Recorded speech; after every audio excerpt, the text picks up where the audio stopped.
supply chain. They're part and parcel, an extension of his own business, and he wants them to make reasonable returns. And I said to him, I said, well, could you please tell us all, enlighten us as to what you think a reasonable return is for one of your supply chain members, your FM company? He said, oh yeah, sure.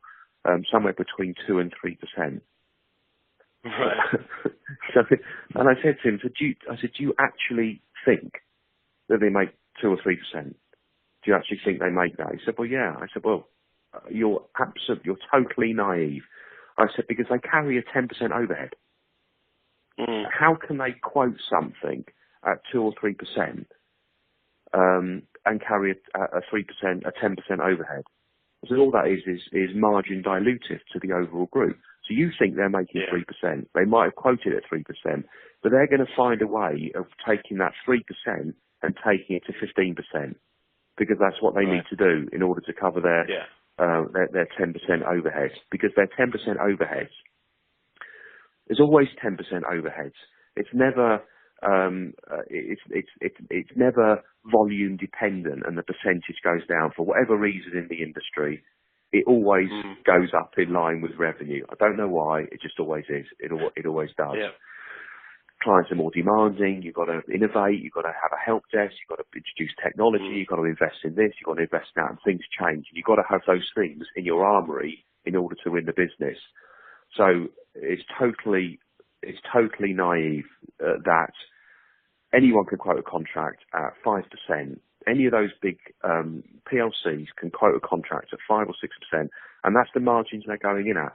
Yeah. So you tell me, I'm not a financier. You tell me how you can quote something at 5 and 6%, and you've got a 10% overhead. How does that work? Yeah. Because I don't know how it works. So and those big contracts, the 10, 20, 30, 40, 50, 100 million pound contracts.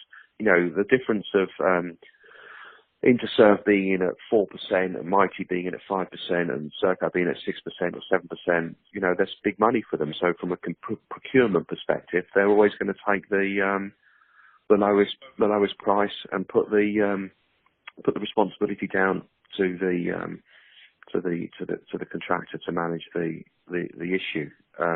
It's not. I don't think it's not a sustainable business. Hence, where Carillion are. You're funding their cash. Maybe supply chain financing, confidential invoicing, discounting. So you're losing margin on there. Okay, you're offsetting it against interest on your debt. Okay, fine. But I think it's delusional. I don't see how it's a sustainable margin for the industry going forward. So so to answer the second part of your question, first part of the question is my business is set up on the basis that our overheads will only be 3%. Right. Okay. And I will go in at 10%. I'll declare the fact that I'm making 7%. I don't want to make any more than 7% out of the business. And if I make any more, I'll return it back to the client, and I'll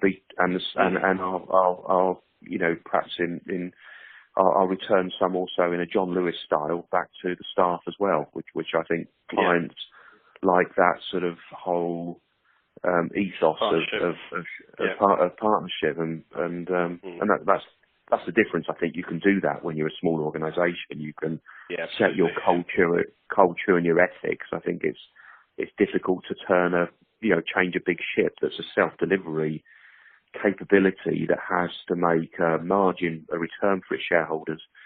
It has to pay, a chairman and a whole group of non-execs a whole pile of money, and that's a cost that the industry, the client, you can't cost those things into the